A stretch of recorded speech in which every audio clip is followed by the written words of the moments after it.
Hey, what's going on, guys? Alex here, back for another quick video today. Just wanted to, keep the ball rolling. Made a video on Saturday, my first one in a very long time.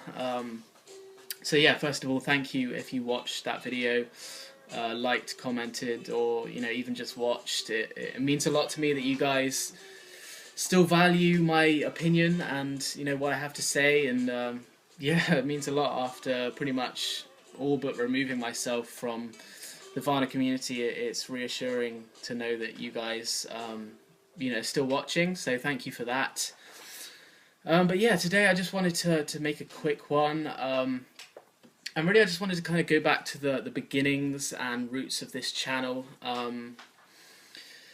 Obviously, the channel's called MrDylanRecords, and I guess I started it off in December of 2010, and I didn't kind of really intend on it becoming a vinyl channel. I didn't anticipate becoming part of the Varna community here on YouTube. It just kind of happened, and I started the channel for a different reason, really. I just kind of did it on a whim. It was just after Christmas, and I wanted to just talk about Dillon, express my love for his music, and just kind of make videos on anything that popped into my head. Pretty much, I didn't expect to even kind of carry on making videos regularly, and then about a month later I came across, I think it was like Joseph O'Donnell's, one of his vinyl videos, and obviously I watched that. Wasn't a vinyl collector at the time. I had a few records and I had a kind of really crappy turntable, but I wasn't a vinyl collector by any means, and watched his video. Obviously this led on to watching everybody else's vinyl videos, and I just became hooked pretty much there and then, to be honest. And the rest is history. I just became a vinyl collector from that point on, and it became a vinyl channel. I became part of the vinyl community, which has been absolutely awesome. Learned so much and discovered so much, new music, which has been fascinating. And I wouldn't change it for the world. But obviously I started the channel with a different purpose. And I started off kind of reviewing CDs and talking about Bob Dylan specific stuff. So I wanted to kind of go back to that today, just talk about Dillon, because it occurred to me that, some people might subscribe to my channel simply because I'm called MrDylanRecords, and they kind of appreciate the odd kind of Bob Dylan review, album review, or just me talking about Bob Dylan might appeal to some people that subscribe to the channel.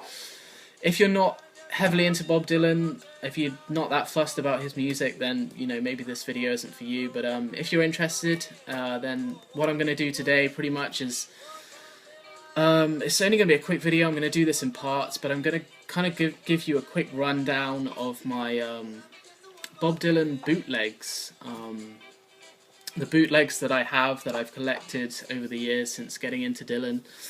I've been a Dylan fan probably for about 4 years now, probably ever since 2009, I'd say.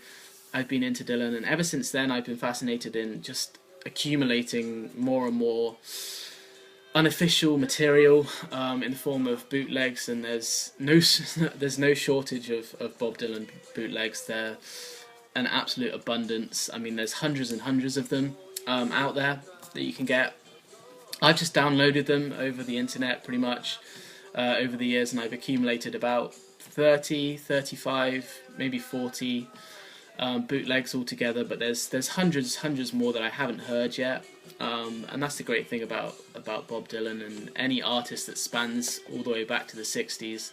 There's just bucket loads of material that hasn't been released, live recordings, studio outtakes, demos, all kinds of stuff that is fascinating to nerds like me, pretty much. I'm just going to give you a rundown of my bootlegs.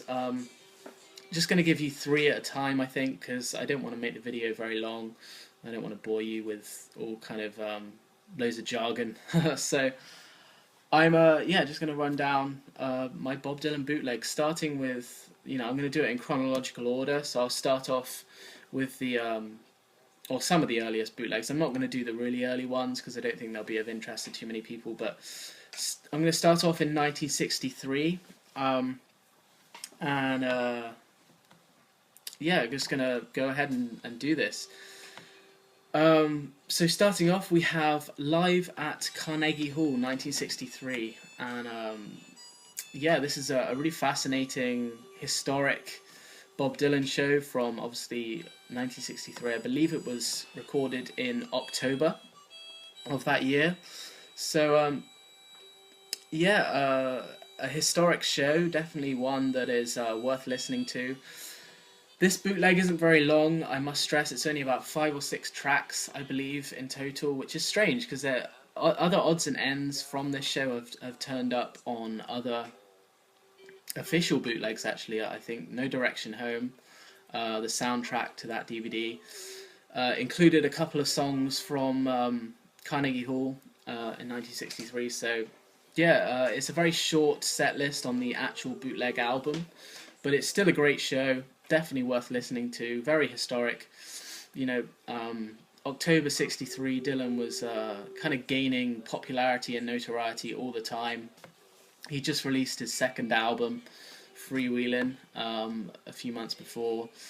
You know, he was starting to play these bigger venues in New York and around the place. He played Forest Hills and big stadiums, and you know, he was really starting to become a popular folk artist. Obviously, he was, you know, signed to Columbia, and you know, getting bigger and bigger by the year. So yeah, Carnegie Hall, definitely worth checking out. I'd say an essential bootleg if you're heavily into Dylan like I am. Just 5 or 6 tracks, early Dylan material, just pure acoustic, very intimate, and you can't really go wrong. So definitely check Live at Carnegie Hall out for sure. Okay, so moving on to the next bootleg, second of 3. I'm going to do the 3 at a time. So next we have another 1963 bootleg, and I believe this one might have even been released officially, or certainly put out unofficially on CD. I have seen it about in places, but this is called Stolen Moments at Town Hall, and this is Dylan's performance at the Town Hall in New York in 1963. I think it was early April 1963. So unlike the Carnegie Hall show, which was after releasing Freewheelin' and after playing these bigger venues, this was very much prior to Dylan becoming popular. Obviously, Freewheelin' really did bring him to a much greater popularity than his first record did, which really didn't sell very well at all. And you know, Columbia really didn't. You know, he was really Columbia's Achilles heel at the very beginning. After the first record really didn't sell, but Freewheelin' brought him to fame. But he'd already written most of the songs for Freewheelin' by the time he was playing at Town Hall in April of 1963. And yeah, this is again a great show. This is much more extensive than Carnegie Hall, which was, as I say, only 5 or 6 tracks. This you get best part of 20 tracks, I believe, maybe even slightly more than 20 tracks. Again, very raw, intimate, acoustic performances from Dylan. Some of, you know, the best performances of these early songs. Songs like Ballad of Hollis Brown, one of his early classics. Talking John Birch, Paranoid Blues, Boots of Spanish Leather, Blown in the Wind, John Brown, Tomorrow is a Long Time, Hard Rain's Gonna Fall. All of these are classic early songs from Freewheelin' Bob Dylan, and you know, the first album, which, you know, are really special, performed live. And this is a great show. Definitely check this one out. I definitely recommend this above the Carnegie Hall show, simply for the amount of, you know, the number of tracks that you get. It also includes a really nice poem read by Dylan at the very end of the bootleg, called Last Thoughts on Woody Guthrie, and obviously he was hugely influenced by Guthrie in his, you know, his early career, and this is just a really nice kind of paying homage to Guthrie, and you know, writing it's about 10 minutes, this kind of continuous poem, which is really emotional, moving to listen to, actually. So yeah, that kind of makes kind of makes the bootleg for me, kind of sets it apart from others from that year. Yeah, this is a really special bootleg that you should definitely check out. Okay, so the third and final bootleg that I'm going to cover in this video, I do have bootlegs from 1964, but I'm just kind of covering the main ones and the ones that I'd recommend in this video. So I'm skipping ahead to 1965 now. Obviously, a lot's happened between 63 and 65. He'd released 2 new albums, gone through various kind of artistic transitions and shifts, and you know, he was really a different caliber of artist by 1965. And this next bootleg is a demonstration of that. This is Bob Dylan at the Bead, and well, it's called Bob at the Bead. And this is the show from the UK tour in, I think, May, June of 1965. And yeah, this is a show recorded for BBC television. I think either television or radio.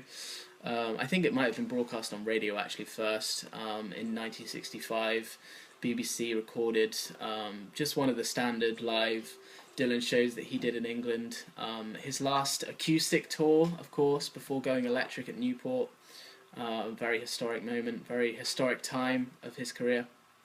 And yeah, this is a very, very special bootleg, one that I continue to play, you know, continuously, even, you know, nowadays after having it a couple of years.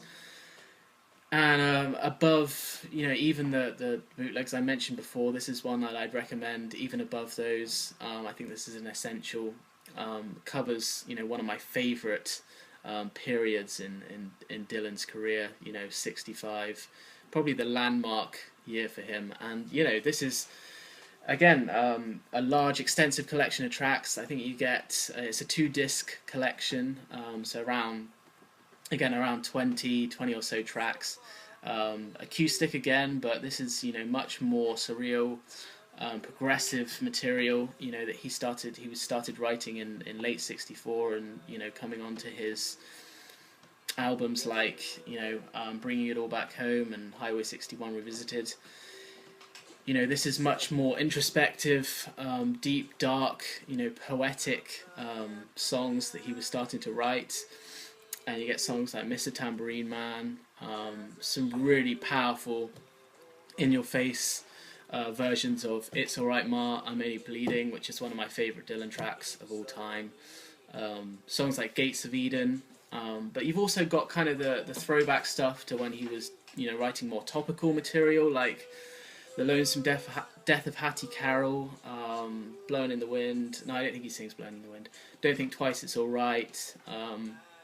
So you've still got some of the early stuff thrown in there, you know, with this newer, more surreal material that he was starting to write. So it's really the complete package, and definitely out of the 3, this is the one that I recommend you check out the most. It's quite easy to find. I'll try and find the download link for you guys, but if you just type it into Google, I'm sure if you persist, then you should find it pretty easily.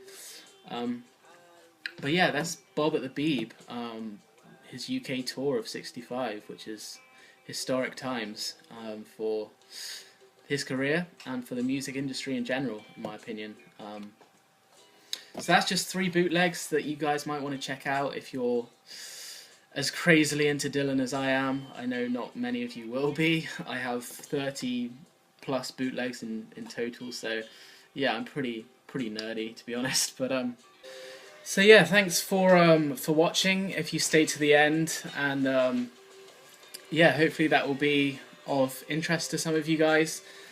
I'll put the links. There's a great website called Bob's Boots, which is, you know, it doesn't have any download links to these bootlegs, but it gives great descriptions of pretty much every bootleg, every Dylan bootleg out there. So I'll put a link to that website and the specific links to the bootlegs I've talked about. And if I can find them, then I'll put the download links as well in the description. If not, then I'll try and post them on my blog over the next couple of days. And you guys can check them out. And as I say, I'll continue on with this series. I want to kind of go through them 3 by 3 over the next few weeks. and kind of run through these bootlegs that I've kind of collected over the years, because it's you know, I still enjoy them to this day, and I think, you know, you hardcore Dillon fans out there, if there's any like me, then if you're any like me, then you'll be interested and fascinated by them too. So yeah, that's pretty much it, guys. Thanks for watching. Thanks for making this weekend a little more entertaining. I'm going back to uni, obviously, but I've got Easter holidays in about 3 weeks' time, so hopefully be back making more videos, certainly in those holidays, if not sooner. Continue on with the series. And yeah, that's pretty much it. Continue doing what you're doing, making great videos, and most importantly, keep the vinyl spinning. Okay, thanks for watching.